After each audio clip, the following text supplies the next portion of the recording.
हरे कृष्णा दोस्तों, कुछ टाइम से एक वीडियो काफी चल रही है यूट्यूब पे, आपने भी जरूर देखी होगी। इसके 3.4 मिलियन व्यूज हो चुके हैं। जी हाँ, इसका टाइटल था welcome to digital Heera Mandi और ये ओपन लेटर वाली जो चैनल है उनके द्वारा बनाया गया है। पहले तो हेड्स ऑफ कि ऐसा उन्होंने एफर्ट किया है सच दिखाने का कि इंस्टाग्राम पर आजकल वल्गैरिटी कैसे कॉमर्शलाइज किया जा रहा है। 2 चाय दादा और एक मैगी।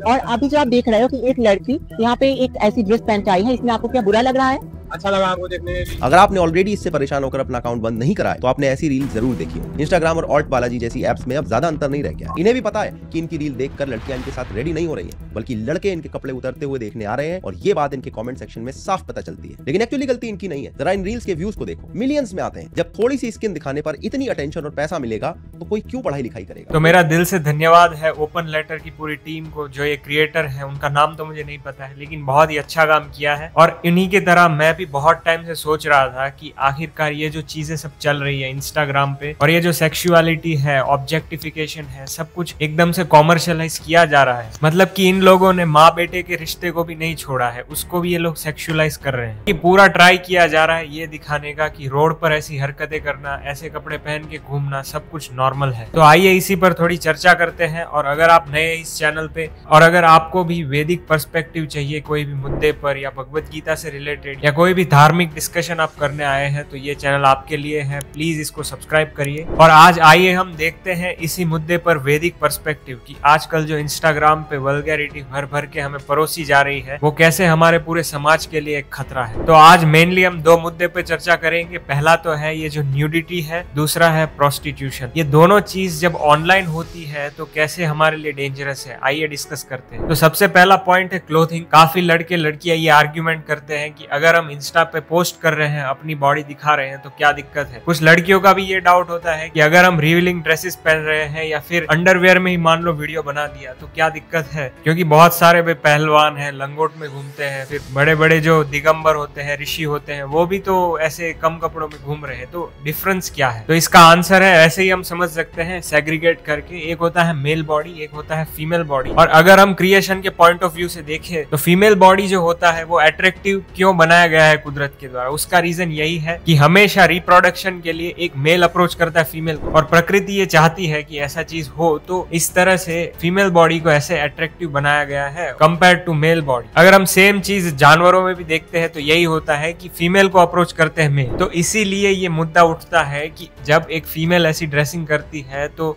हमें मानना पड़ेगा कि बहुत सारे लोगों के लिए एजिटेटिंग हो जाता है, क्योंकि बायोलॉजिकली ये बनाया गया है कि फीमेल को देख के मेल अट्रैक्ट होगा। और अगर ये लड़की ऑनलाइन कर रही है, सबके सामने दिखा रही है, तो आप सोचिए कितने लोगों की जिंदगी में आप घुस रही है और कितने लोगों के लाइफ में आप इंटरफेयर कर रही है, उनको डिस्टर्ब कर रही है। अब मैं ये नहीं कह रहा हूँ कि सिर्फ लड़की की गलती है। जो लड़के जानबूझ के पर्पसफुली सर्च करके देखते हैं, गलती उनकी भी है।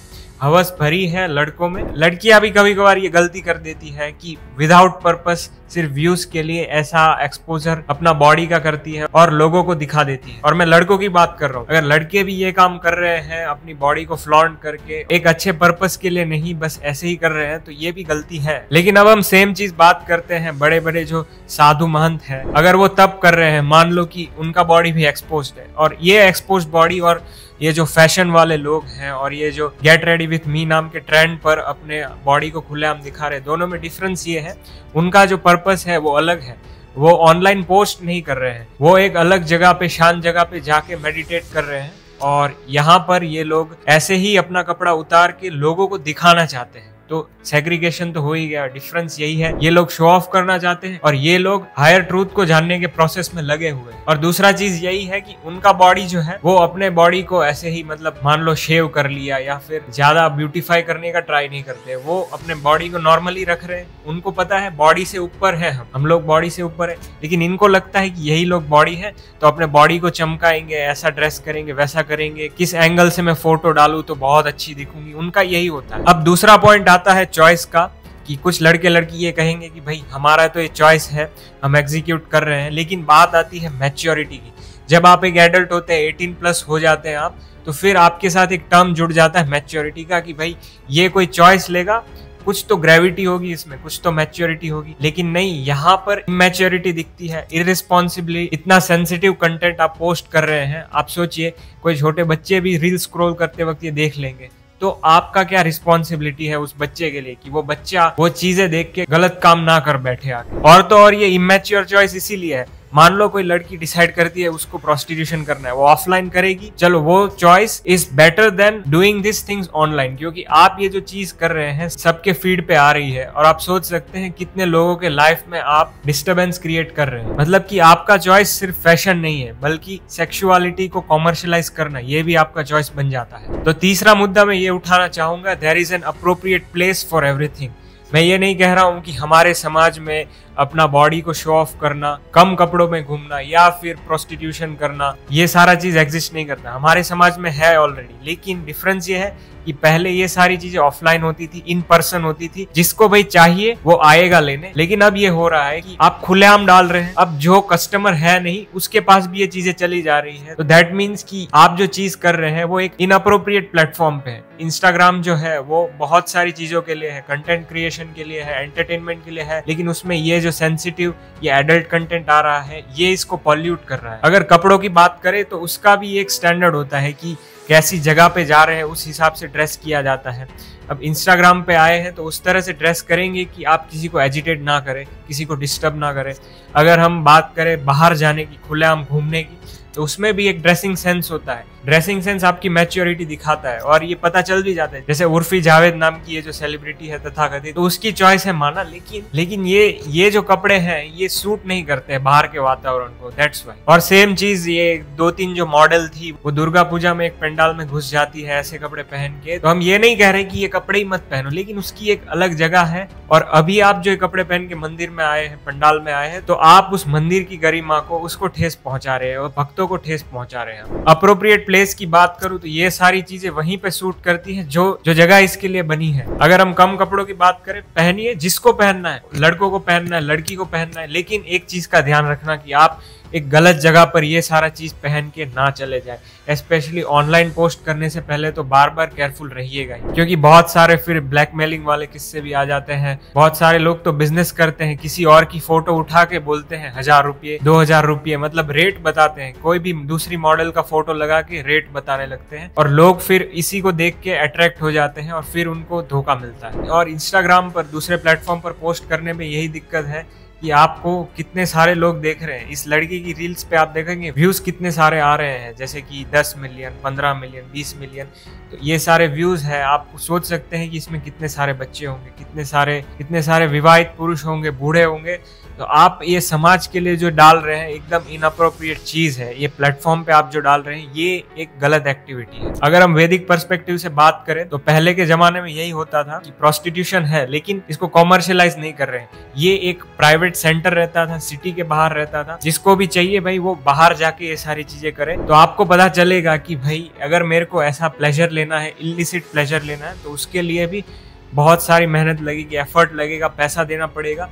और आप ये सोच के ही कभी कभार ये रिफ्यूट करेंगे कि भाई ये नहीं करना है मुझे, क्योंकि इसमें तो बहुत एफर्ट लगता है। लेकिन आज के ज़माने में इसको इतना कॉमर्शियलाइज कर लिया गया है, इजीली अवेलेबल कर दिया गया है कि आप एक टच करेंगे, टैप करेंगे फोन पे, स्क्रीन पे हजारों ऐसी वीडियोस आ जाएंगी, आपको बस स्क्रॉल ही करना है। तो इसका मतलब ये है कि आजकल ये जो इजी अवेलेबिलिटी कर दी गई है इसकी, ये चीज़ एकदम गलत है। और अगर इस चीज़ पे गीता पर्सपेक्टिव देना चाहे तो मैं क्या ही दूं।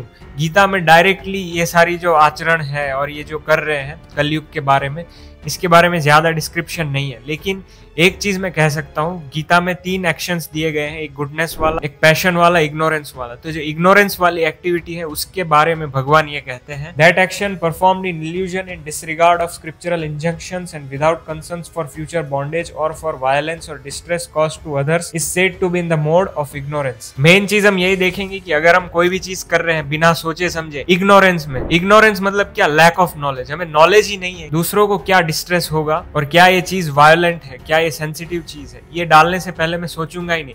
तो ये है मोड ऑफ इग्नोरेंस। और जी हाँ, आजकल जो भी सोशल मीडिया पे केयरलेसली ये सारी चीजें पोस्ट कर रहे हैं वो इसी एक्टिविटी में लाई करते हैं। ये सब लोग ऐसे ही एक्शन कर रहे हैं तमस में आके। और मैं ये भी नहीं कहना चाहता कि भाई इंडिया में तो सब पूरे कपड़े ही पहनेंगे।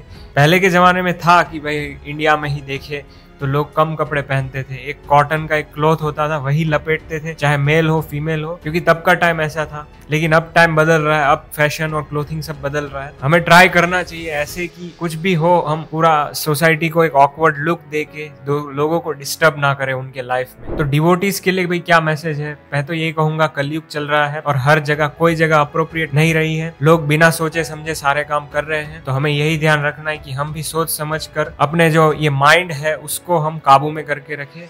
काबू नहीं तो हमारे माइंड को है ना फिल कर दे कृष्णा कॉन्शियस थॉट से, भगवान के बारे में ही सोचे, क्योंकि ये वैक्यूम क्रिएट करना थोड़ा मुश्किल होता है। तो हम भगवान के बारे में ही सोचते रहे हमेशा, और इसके लिए बेस्ट प्रोसेस यही है, वी हैव टू चैंट हरे कृष्णा कृष्ण कृष्ण कृष्ण हरे हरे, हरे राम राम राम हरे हरे। तो तब तक के लिए सभी को हरे कृष्ण।